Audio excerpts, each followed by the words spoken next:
Some of the biggest struggles that I have faced in Korea specifically is not being taken seriously as a teacher. They think we're all like losers back home that come here because we have no other options in like America or wherever you're from.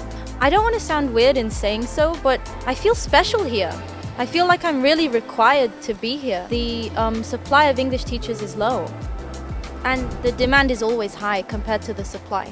Hey bosses, it's Steven from Asian Boss. Teaching English has always been one of the most popular jobs for English-speaking foreigners and expats in Asia. And South Korea is no exception. But have you ever wondered what it's really like to be an English teacher in South Korea? We were able to invite a group of English teachers to share their honest thoughts. Let's see what they have to say. Where are you from and how long have you been an English teacher here in Korea?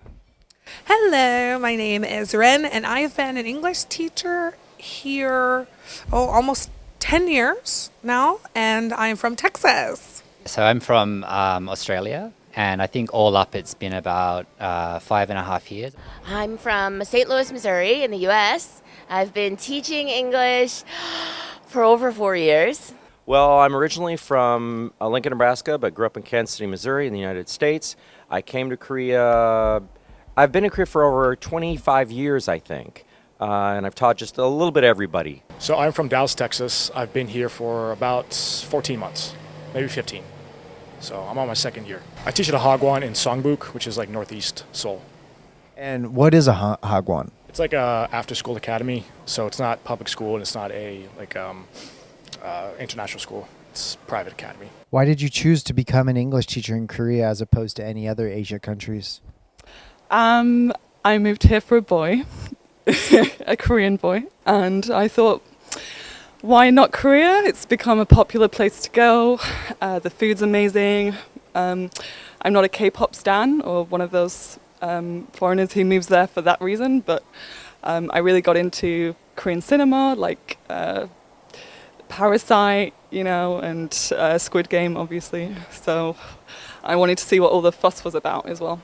I found out about this job in the days when there were placement agencies, and they would advertise in the newspaper, and they say, teach in Korea. And it was the only interesting job I saw in the newspaper. All the other teaching jobs were, do I really want to go there? Do I really want to teach there? But this said, teach in Korea. And I checked, is that North Korea or South Korea? Because I've never heard of the idea of amalgamating these together, culturally speaking. And so I said, okay, South Korea. It appears that teaching English is one of the most common jobs for foreigners here in Korea. Why do you think so many foreigners want to become English teachers here in Korea? That's a good question. I mean, in my experience, there's two types of people that come here to teach English. There's people like me who just kind of want to see the world a little bit more, experience a new culture, do something fun. And then you have these like socially awkward K-pop fans that come here and think Korea is like exactly like what they see on these K-dramas and watching BTS and stuff. And those people never have a good time. Being an English teacher in Korea is not the most common job. It is the most common job for Westerners and white people in Korea. A lot of people these days are influenced by the Hallyu wave to come to Korea. And Korea's cultural export in the world is very, very strong. I don't know if it's necessarily that they want to become English teachers. I think it's just the easiest thing to do when you first get here, especially if you have your bachelor's degree. And so what are the main requirements and how strict are they to become an English teacher? You need to pass drug tests, you need to have a clean criminal record for your bachelor's degree, and basically that's the minimum. And then you can have TESOL certificates, TEFL certificates, master's degrees help, diplomas also help. The interview process, I got rejected by quite a few schools actually, because I think what they were looking for was more of a foreigner face. I'm ethnically Korean, and so I think that they wanted to have somebody not ethnically Korean teaching the children and expose them to that. You need to be a passport holder from one of the 7 English-speaking countries, even though there's more than 7. I've had friends who are not from one of the 7 English-speaking countries, maybe from Poland, and they have gotten a job teaching English. And I've actually had some instances where we were both interviewing for the same position, but the white person got hired. And I've had Hagwon owners say to me, "Oh, this job for whiteface." Just flat out say it to me, like say it to my face. So I thought, well, at least in that case, they were just honest about it. I've seen job postings, job announcements online, and they'll say this job is for female from the UK, or this job is not for male from South Africa. So sometimes it's very detailed. Completely clean criminal record. Like, you can't have anything on your record. I had to have something removed from my record before I came here because I had a little too much fun in college once.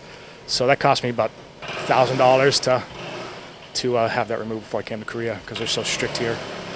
But other than that, it's really easy. We'll cut that out so your employer doesn't see that. Oh, they know. Okay, all right, okay, all right.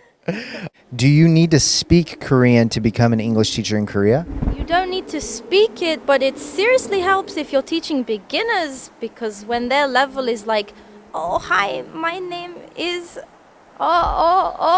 then you're kind of screwed.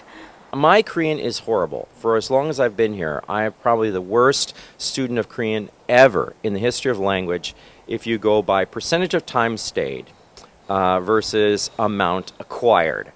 So they haven't kicked me out yet, and they probably won't kick you out either. No, you don't need to speak Korean.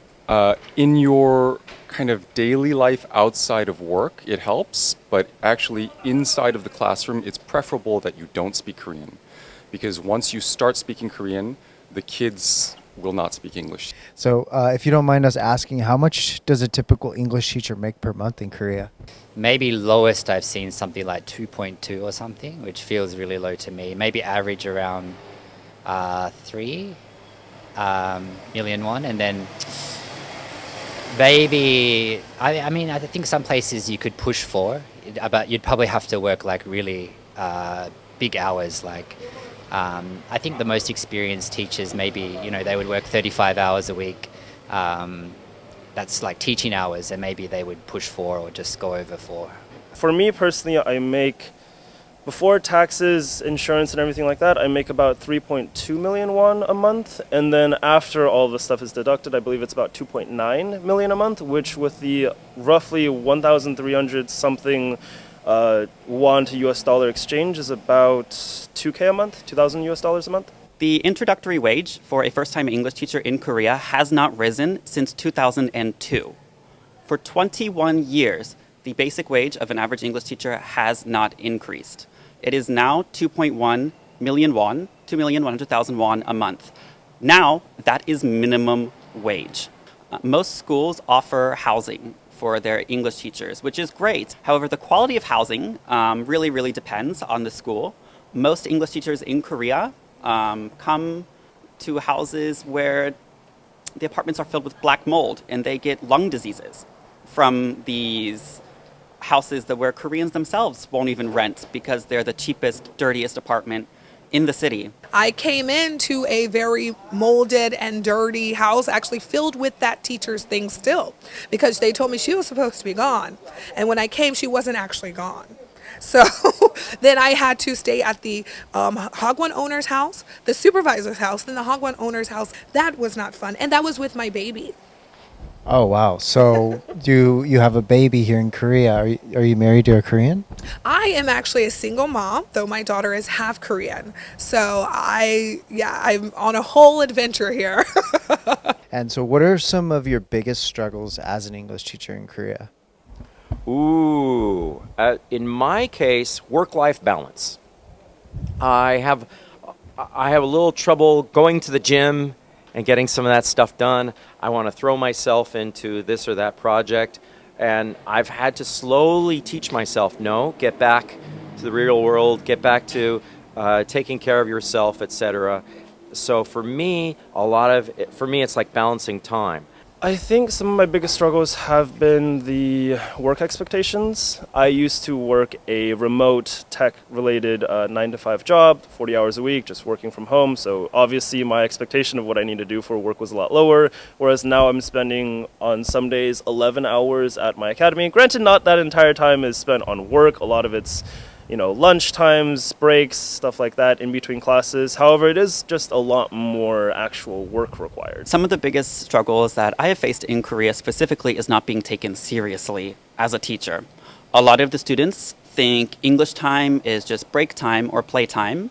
A lot of the administrative staff of schools do not take complaints of foreign English teachers seriously. This is especially concerning if you work in a private school.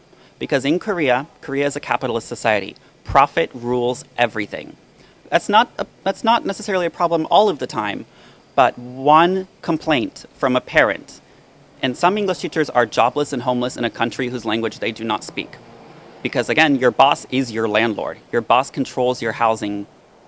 Your boss controls your rental contract. So if you're out of a job, you're also out of a house. So a lot of foreign English teachers feel like they're constrained, where if they do have a problem, if a student is misbehaving, a lot of the times the parents will say, "What did you do to make my child act that way?" How do you think English teachers are perceived by Korean society in general these days? Oh, that's a really good question. I don't know. When I first came, like 10 years ago, I heard things like, some people had some negative stereotypes. For example, like they couldn't get jobs in their own country, so that's why they're out here. They think we're all like losers back home that come here because we have no other options in like America or wherever you're from. So they think we're just like these, which a lot of people are, just weird people that come here to try and meet chicks. Other stereotypes, a lot of people think I'm in the military. I don't know if that's a stereotype, but I get all day. I also have like 2 big tattoos that you can't see right now, so that doesn't help my image. I think some people treat it as a bit of a Mickey Mouse job. You're kind of performing and you're a glorified babysitter, but it's actually really, really hard. It takes a lot out of you. It takes a lot of skills to be speaking all the time and be like constantly switched on for the kids. And then there's the classroom management, and I don't know many people who would be able to do it, honestly. So what's the most rewarding part for you about being an English teacher in Korea? When the kids are having a hard day and you're able to make it better, because again, the expectations that are pushed on them in this country are pretty strong, pretty hard to achieve for any kid. So sometimes being able to teach them something and help their odds in this country while also helping them kind of chill out or calm down or feel a little bit better about themselves is nice. I've had a lot of kids that just break out and crying for no reason, and I know it's because of expectations that are pushed onto them, so being able to kind of give them a hug in that situation, have them happy at the end of the class is definitely one of the most rewarding things. Oh man, I'm not gonna lie and make up some nonsense about how I love working with kids and it's like the most exhilarating thing, and I love making a difference in these kids' lives. Like, it's fun. They're cute, right? But I'm not doing this because I'm passionate about teaching. I do this because it's a cool experience and my job is really easy. As far as the most rewarding thing, I think it would just be like the stress-free life I live. Like, my job is very, very easy, not stressful. Living in Korea is pretty non-stressful. I don't have to worry about going to a bar and getting shot by some crazy dude, like I do back home. So that would probably be the most rewarding part. Oh, the most rewarding part are my students, their growth and English language, and also just the love they give me. Like, actually, Friday, I just had a student. I was so sad because I forgot to bring it with me. She wrote me a little note because she said, "Oh, teacher, are you okay now?" And I said, "Oh, no, teacher, still a little hurting, stomach hurts." And then she wrote a little note and she said, "선생님, 아프지 마세요." And that says, "Teacher, please don't hurt. Like, please don't be in pain." And I was like, you're so sweet. And then she said, turn. And I was like, okay. And the other side said, 선생님 사랑해요. And it said, teacher, I love you. So, even if I'm so stressed out from that job and some of the students, that just brings me so much joy and always reminds me, this is why I do it. These students, they love me and they're here to learn, and I can't let, those few students, ruin it for the rest of these students. And What are your plans for the future? Future? I think I'll be here for a while. Yeah, my partner lives here. Possibly teaching in like universities or, maybe working as a professor. So you see yourself staying here in Korea for the foreseeable future? Yeah, it could be for good. Yeah. I want to continue my career in communications and media. I'm actually interested in going into journalism as well. Do you see yourself going back to your home country or, trying to find another job in Korea? I'm going to be moving back to the UK. I think it's better for opportunities as a foreigner. It's my home. If you can speak Korean, you've got a better chance of getting a job here if you wanted to. But the chances are quite small. Last weekend, I took South Korea's citizenship examination. I qualified. However, I missed it by 1 point. So I want to become a citizen of Korea because despite all of its flaws, I really do love living here. Korea is a gorgeous country with 5,000 years of art, culture, history, and it's the only country I can ever see myself living in. I don't see a future in the United States. I don't see a future for myself there as an English teacher. I'm actually making a YouTube channel. It's still in the process, so but the name will be Hilla English, if I'm allowed to say that. Once I start making the YouTube channel, it will promote my private business more. Hopefully I start getting more students. I don't want to sound weird in saying so, but I feel special here. I feel like I'm really required to be here. The supply of English teachers is low, and the demand is always high compared to the supply. But if I go back to London, it's just a dime a dozen person, So what's your advice to people watching abroad who are interested in becoming an English teacher here in Korea? It'd be great. Become an English teacher. Throw yourself into it. Don't feel that you don't inhibit yourself if you're going, well, the apartment is kind of shabby, the pay is kind of shabby. No, throw yourself into it. After working out, after taking care of yourself, and screen out those people that aren't so happy, that find reasons to complain. There's certainly reasons to complain about it, but in general, consider yourself fortunate of the kind of stuff that you can do here. Koreaboos and K-pop lovers can just not mention it in the interview, and that'll increase their chances a lot. My recruiter literally told me, I don't care if you love K-pop or K-dramas, don't mention it in the interview. Because you just look like you are not appropriating, but you're appreciating the wrong parts of the culture. There's more to different Asian cultures and countries than just the media that's consumed internationally. I don't even care if you watch Squid Game like 100 times or something like that. That's not everything here. Yeah, that would be my advice. Don't be a Koreaboo. Please do your research. Join the Facebook groups about teaching. Ask people to check your contracts. Go over, ask for more money, please. We're trying to raise that base pay amount to at least 2.5 million because, 2.1, 2.2, under 2.5 is really not cutting it anymore. And people are struggling. People are constantly asking for food donations and everything because they just can't survive like that. And please, if you come as a teacher, make sure teaching is something you're even slightly interested in, because otherwise, you're not going to give your best to those students, and they definitely deserve a teacher who's going to give their best.